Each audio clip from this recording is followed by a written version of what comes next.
Manifesto అనేది 5 ఏళ్ల period కి పనిచేసేది. 5 ఏళ్లలో వాళ్ళు అమలు చేయకుండా ప్రజలే తీర్పిస్తారు. అయితే కేసీఆర్ గారు కూడా అదే అన్నారు, వాళ్ళు హామీలు ఇచ్చారు, మోసపూరితంగా ఓట్లు వేయించుకున్నారు అంటే వాళ్ళు హామీలు నమ్మేశారు, మీరు పాలన సరిగ్గా లేదని వాళ్ళకి వేశారు. నేను రేవంత్ రెడ్డి గారి భాషలో చెప్పాలనా నా భాషలోనే చెప్పాలనా?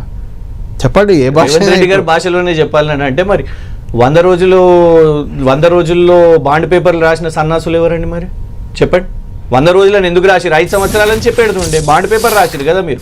పోనీ తొలి క్యాబినెట్ మీటింగ్లోనే చట్టం చేస్తా దీన్ని అని ప్రచారం చేసిన, ఢిల్లీ నుంచి వచ్చి ప్రచారం చేసిన సన్నాసి ఎవరండి? మరి ఎందుకు అయిందా? చట్టం అయిందా చెప్పండి? గ్యారంటీల చట్టం అయిందా? తొలి క్యాబినెట్ సమావేశంలోనే చేస్తా అని చెప్పారు కదా.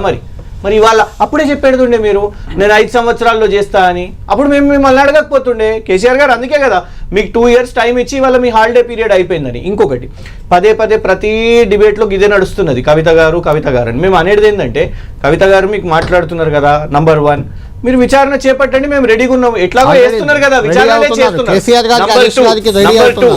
కవిత గారిని మీ పార్టీ స్పోక్స్ పర్సన్ గా చేసేసుకొని మీకు నిజంగా అట్లనే పరిస్థితి ఉంటే నాకు అనాలని లేదు, నా టైం వేస్ట్ అది మాట్లాడటం. ఇవాళ ప్రియాంక గాంధీ గారి భర్త కూడా రాబర్ట్ వాద్రా గారు ప్రియాంక గాంధీ గారిని నేను ప్రధానిగా చూడాలని అనుకుంటున్నాను.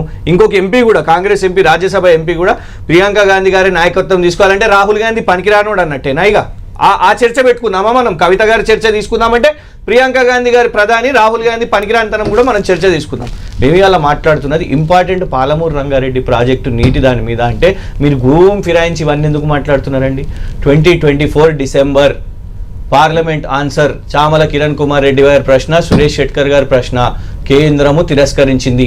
దమ్ము లేదా కేంద్రం బీజేపీని అడగడానికి? దమ్ము లేదా బీజేపీని అనడానికి? కేసీఆర్ అంటున్నావు కదా, ఎందుకు బీజేపీని అంటలేవు?